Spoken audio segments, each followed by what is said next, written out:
자, 오늘은 일기 신도시 이야기를 한번 해볼게요. 근데 뜬금없이 왜 신축이냐? 이 신축 이야기는 뭐냐? 이런 이야기인데, 누구나 신축을 갖고 싶죠. 신축을 갖고 싶은데, 인프라가 좋은 도시, 그러니까 교통도 좋고, 직장 출퇴근하기도 좋고, 아이들 키우기도 좋고, 뭐 백화점도 있고, 이런 데를 살고 싶어 하죠. 그런데 신축이면 얼마나 좋겠습니까? 그러면 이 신축이라는 것을 얻는 방법은 어떤 게 있을까? 생각해보면 분양을 받을 수도 있고, 하지만 신축은 새로 아파트를 지으면 되는 거 아닙니까? 하지만 이게 문제가 있다는 거죠. 이 인프라가 좋은 대도시들은 이미 집이 있다는 거죠. 그래서 다시 지어야 되는 거죠.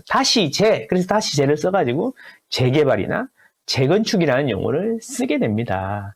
그래서 서울도 그렇고 대도시도 그렇고 이미 인프라가 좋은 곳은 다 이미 집이 있기 때문에 재개발, 재건축을 해야 되는데, 이제 문제는 대공급의 시대, 망고쌤이 말하는 대공급의 시대에 아파트들이 엄청 많이 공급이 되었는데 그 지역들이 전국 어디를 가나 핵심 지역이다라는 거죠. 그죠? 특히 수도권하고 광역시 중심으로 보면 그렇다는 거죠. 이제 걔네들이 30살이 넘었다. 그래서 보면 이렇게 많은 아파트들이 재건축 이미 된 건 뺐어요. 아파트들이 이제 30년이 됐고 앞으로도 그 양들이 계속 늘어날 거다, 이런 거죠. 그래서 80년대 후반부터 90년대 초 91년 10월에 분당의 시범단지가 일기신도시 입주하고 1, 2, 3, 4, 5, 6년까지 그때가 200만 호 공급 계획에 따라서 공급이 진행됐고요. 그때 아파트가 엄청나게 공급이 됐다라는 거죠. 당시에 이제 건축 기술이 좀 발달하고 해가지고 주공 아파트 5층짜리만 짓다가 이제 중층 아파트를 민영해서 때려 지음으로 해서 엄청나게 아파트가 많아졌는데, 얘네들이 이제 30년이 되니까 이제 재건축을 해야 된다, 이런 이슈에 봉착하게 됩니다. 그리고 이제 여기 아파트가 많으니까 사람들이 많이 살겠죠. 사람들도 많이 살고, 옛날부터 30년 전부터 인프라가 잘 갖춰져가지고 대단지로 다 구성이 되어 있으니까 거기 사시는 분들도 소득 수준도 높고, 이제 그 사람들이 직접적으로 재건축이라는 이벤트에 관심을 가지기 시작하니까 정치인들도 관심을 가지기 시작하면서 여기를 재건축을 해야겠다라는 결론에 도달하게 되는 거죠. 그리고 도심에 인프라 좋은 곳에 신축을 공급하는 방법이 재건축이나 재개발이니까. 자, 근데 문제는 이제 이 아파트들이 중층으로 구성되어 있다는 거죠. 중층, 그 용적률이 높다라는 거죠. 집을 많이 졌다는 거야. 단위 면적당 집을 많이 지었다는 거야. 그래서 이제 부시고 새로 지어야 되는데 거기서부터 문제가 발생하는 거죠. 일기 신도시를 재건축을 하려고 그러니까 부시고 새로 지어야 하는데 과연 이게 돈이 되기는 되는 거냐? 이런 문제에 봉착하게 된다는 거죠. 아파트는 망고쌤. 자, 그래서 이제 일기 신도시는 어쨌든 이게 때려졌는데 37만 세대입니다. 아파트 말고 다 합쳐가지고 37만 세대의 일기 신도시를 서울 주변에다 빵빵빵빵빵 이렇게 분당, 일산, 평촌 3분, 중동까지 다 공급을 했는데, 이제 이게 30년이 넘어버렸다. 91년부터 입주를 했으니까 벌써 94년이잖아요. 30년이 넘어버리면서, 자, 그러면 일기 신도시를 재건축을 해보자. 그러니까 근데 이거는 기존의 법으로는 안 되겠네. 그래서 노후계획도시 특별법이라는 걸 만들게 됩니다.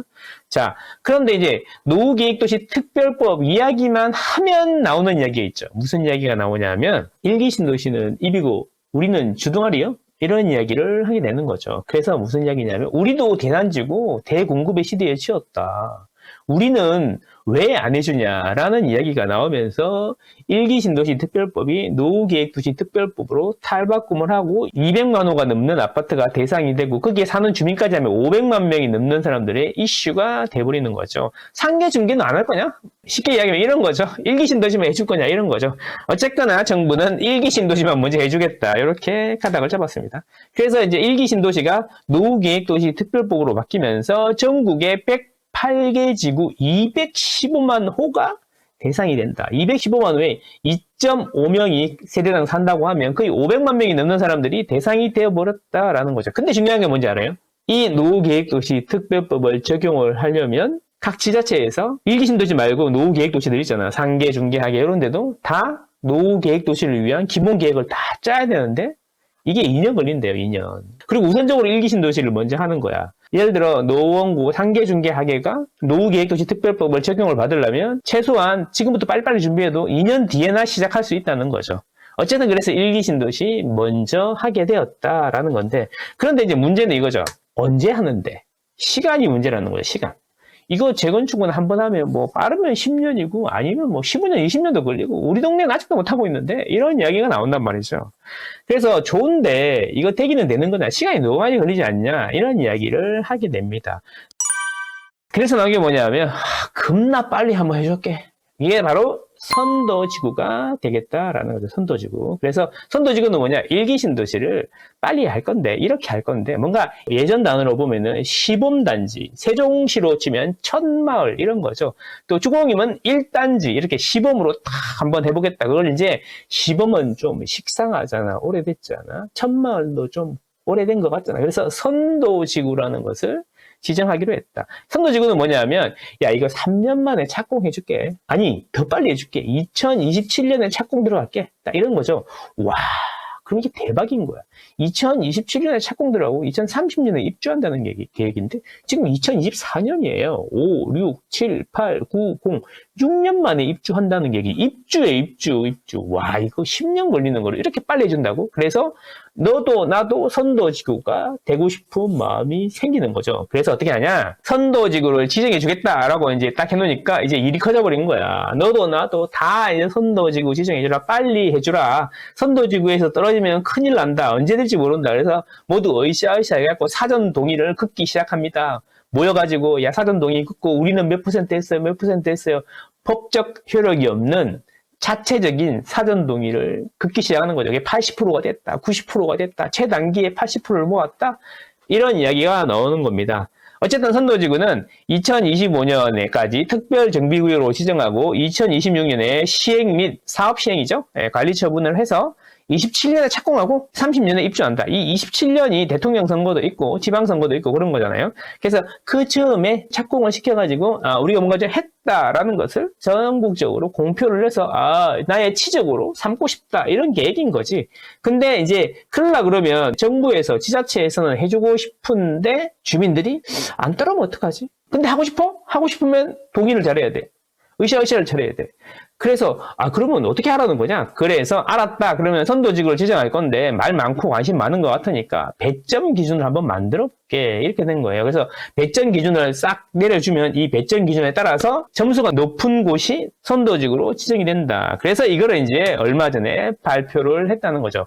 총 5가지 정도가 있는데 여기서 제일 중요한 게 뭐냐면 이렇게 주민 동의 여부가 100점 만점에 60점이고 나머지는 다 10점이에요.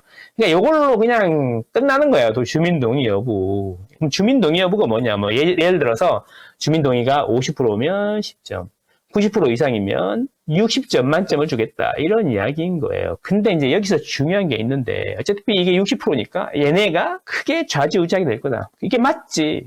정부가 해주려고 그랬는데 자기들끼리 싸우고 안 하면 안 되니까 동의가 잘 되는 데를 해주겠다, 이런 이야기인 거죠. 그리고 이제 몇 가지 관리는 더 있는데, 자, 정주 환경 개선 시급성. 이게 뭐냐면, 살기가 되게 불편하냐? 많이 불편해? 주차가 잘 안 되냐? 막 이런 거죠. 그래서 주차 대수가 0.3대 미만이면 뭐 만점이고, 별로 없으니까 1.2대 이상이면 점수를 조금 주고, 이런 식으로 해갖고, 되게 불편해? 막 이런 거죠. 그 다음에 도시 기능 활성화. 이거는 뭐냐면 약간 정성적인 건데, 이거는 내가 보기에는 지자체가 재량에 따라서 이 배점을 10점을 줘가지고, 이게 지자체한테 뭐 이렇게 잘 보이고 하면은 조금 더 점수를 줄 수 있는 그런 지자체의 권한을 약간 강화하는 그런 느낌이 아닌가 싶고요. 그 다음에 정비사업 파급 효과, 이거 뭐냐면 이게 통합을 많이 하느냐, 한 단지씩 따로따로 안 하고 두세 개씩 얼마나 많이 합치느냐에 따라서 또 배점을 주고, 그 다음에 마지막에 사업 실현 가능성인데, 요거는 뭐냐면 지자체가 알아서 자기들이 배점을 넣고 싶으면 5점을 넣을 수 있다, 이런 거죠.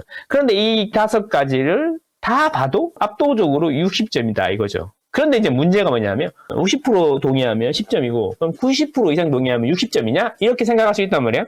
그러면 전부 다 90% 받아와가지고 다 만점 받겠네. 그러면 얘는 별로 의미 없겠네 라고 생각할 수 있는데, 여기서 매우 중요한 게 있어요. 매우 중요한 게 직선 보관이라는 개념이 등장합니다. 구독! 좋아요! 구독! 좋아요! 직선 보관. 직선 보관이 뭐냐면 이런 거죠. 자, 보세요. 동의율이 50%면 10점, 90점이면 60. 그래서 이제 70점은 어떻게 할 거냐 그러면 50하고 90 사이에 있으니까 그 중간인 35점을 주겠다. 이게 직선 보관이에요. 직선 보관. 그런데 문제는 뭐냐면 이 최저점하고 최고점을 50점, 90점 이렇게 하는 게 아니고 신청한 단지 중에 제일 최저를 10점, 신청한 단지 중에 제일 최고를 60점으로 해버린다는 거야. 그럼 무슨 일이 생기느냐? A 단지는 85점이고 C 단지는 95점인데 A 단지는 50점보다 훨씬 높음에도 불구하고 이 세 개 신청한 단지 중에 최저점이기 때문에 배점이 10점이 되는 거야. 자, 이렇게 되면은 이 직선 보관으로 인해서 결국에는 동의율이 결정하는 거죠. 동의율이. 예를 들어 A 단지는 99점이고 B 단지는 98점이고 C 단지는 97점이야. 그러면 C 단지는 10점. 동의율 2% 차이인데 A 단지하고 B 단지의 점수가 50점 차이 나고 나도 모든 걸 한쪽이 빵점을 맞아도 못 이긴다는 거예요. 그래서 결국엔 뭐야? 이 직선 보관이라는 단어가 나옴으로 해서 동의율로 거의 결정이 나는 거다. 이렇게 되는 겁니다. 무섭지 않습니까? 그렇죠. 주민들끼리 싸우고 난리가 나겠죠. 그래서 이게 엄청나게 정치적인 걸 수도 있다라는 거죠. 어차피 2027년까지 착공을 한다고 했으니까 착공을 해야 돼. 그래야 치적이 돼. 지자체장들의 시적. 지자체장들의 꿈이 뭐야? 대통령이잖아요. 크기도 상급지 갈아타기잖아요. 그러니까 내가 열심히 해줬는데 얘네들이 안 따라와. 쟤네들끼리 싸우고 이러면 안 되니까 이 동의율을 책으로 보는 것 같고 직선 보관에다가 최저하고 최고점을 신청한 단지 중에 최저 최고로 해버리니까 이렇게 동의율 1, 2% 차이에 이렇게 큰 점수 차이가 나버린다 이런 이야기죠. 그래서 어떻게 보면 이게 입지라든지 뭐 대규모 이런 거보다 잘못하면 동의율 1%에 완전히 바뀔 수도 있다 이런 거죠. 그러면 이제 작은 단지들이 탄압이 잘 되니까 잘 되냐, 많은 단지들이 탄압이 잘 안 되니까 안 되냐 이렇게 생각해 보면 머리 아픈 복잡한 함수가 되겠다. 어쨌든 이 직선 보관이 나오고 최저 최고를 이용해 버리면 동의율로 끝난다 이런 이야기죠. 자, 어쨌든 이렇게 해서요 일정이 나왔는데 6월 25일에 공모 지침이 구체적으로 이렇게 확정이 돼서 공모를 시작하고 그럼 9월까지 이제 단지에서 이렇게 우리 뽑아주세요 이렇게 제안을 하면 10월에 평가하고 국토부랑 합의를 해갖고 11월에 최종 선정이 되고요. 최종 선정이 되면 바로 내년에 특별정비구역 지정하고요. 그 다음에 착공 입주 이렇게 된다라는 겁니다. 단지 이야기는 구체적으로 완화하려고 그랬는데 시원스쿨님 말씀대로 시범보다 한솔이나 정자 일로가 으쌰으쌰가 엄청 잘 나던데 그래서 이게 더 엄청 유리할 수도 있다라는 거죠. 물론 6월 25일까지 지자체에서 구체적인 방안이 나와봐야 알 수 있습니다. 결국에는 이렇게 해준다고 해도 사업성이 문제라는 거죠. 사업성이 나오냐 이거죠. 사업성. 이게 키포인트라는 겁니다. 키포인트. 왜 이런 소리를 하냐? 자, 들어보세요. 야, 선도지구 지정했어. 동의율 99.9% 맞춰가지고 선도지구 지정 딱 됐는데, 야, 그래, 니네 해줄게. 2027년에 착공하게 해줄게. 근데 분담금이 이제 계산해보니까 호당 5억씩 나와. 자, 해보자. 이러면 찬성했던 사람들이 전부 다 반대하겠죠. 자, 그러면 무슨 일이 생길까? 이거 뭐, 선도지구 뭐, 열심히 해가지고 준비해놨더니 이거 뭐 완전 사업성, 두당 5억씩 내라 그러면 누가 하냐? 안 한다, 우리. 딱 이래버리면 지자체장들의 치적. 우리 이제 취업할 때 스펙 한 줄 넣는 것처럼, 토익 몇 점인 것처럼, 지자체장들이 선도지구 뭐 했어요. 이거 한 줄이 들어갈 수 있어, 없어? 없다는 거지. 그러면 어떻게 해야 될까? 사업성을 높여서 분담금을 줄여야 되는 건데, 그러면 이제 이익을 크게 해주면 된다는 거죠. 결국에는 이게 분양 면적을 크게 해줘야 되는데, 이 분양 면적이라는 게, 면적을 크게 한다는 게, 집의 면적을 크게 한다는 건데, 그러면 땅 100평에 200평을 짓게 해주는 게 좋아요? 300평을 짓게 해주는 게 좋아요? 아니면 500평을 짓게 해주는 게 좋아요? 그래서 이게 땅 100평에 200평을 짓냐, 300평을 짓냐, 500평을 짓냐가 용적률이라는 거죠. 그래서 이 용적률 이야기가 나오는 거지. 그럼 지자체가 해줄 수 있는 거는 용적률밖에 없네?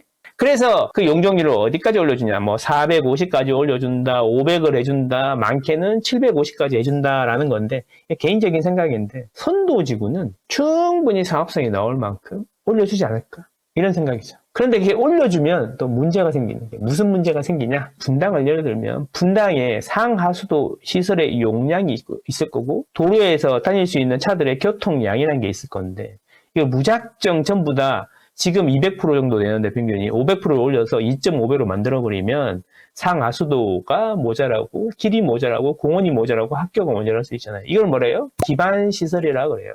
그래서 마냥 500%를 해줄 수가 없어. 그래서 이거를 국토부가 다 알아. 전문가들 다 알아. 그래서 평균으로 보통 300%보다 조금 높은 수준으로 해줄 거다. 이런 이야기를 하는 거 보면. 근데 선도지구를 많이 빼주면 다른 단지들은 상대적으로 평균이라는 게 정해져 있으니까 여기를 많이 빼주면 아래는 좀 용적률을 많이 못 올려주는 거죠. 그래서 더욱더 선도지구가 지정이 돼야 되는 게 아닌가. 이런 생각을 해봤습니다. 결국 사업성의 문제고 사업성을 올려줘야 되는데 지자체가 할 수 있는 거는 용적률밖에 없다. 그럼 그 용적률을 어디까지 해줄 거냐? 그래서 그게 이제 기본 계획이다라는 거죠. 그 기본 계획은 뭐 복잡한데 결국 뭐냐면 올해 11월, 12월이나 돼야 나온다라는 겁니다. 뭐 이게 나와 봐야 사업성을 구체적으로 계산할 수가 있는 거죠. 물론 제 개인적인 생각인데 국토부나 지자체는 내부적으로 시뮬레이션을 다 해놨을 겁니다.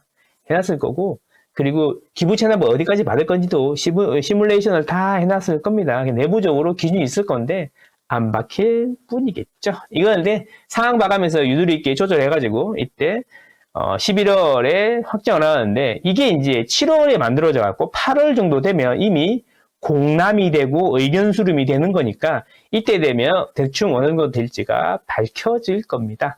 그래서 이걸 만들고 그 다음에 단지별로 따로따로 또 정비 계획에 따라서 용적률을 다 정해주겠죠. 이런 스케줄이다라는 거죠. 그래서 사업성을 구체적으로 계산해 보려고 그러면 7, 8월은 돼야 되는 거고 선도지구는 사업성이 웬만하면 나오게 해줄 거다. 더더욱 동의율을 높여야 된다. 이게 키포인트라는 거죠.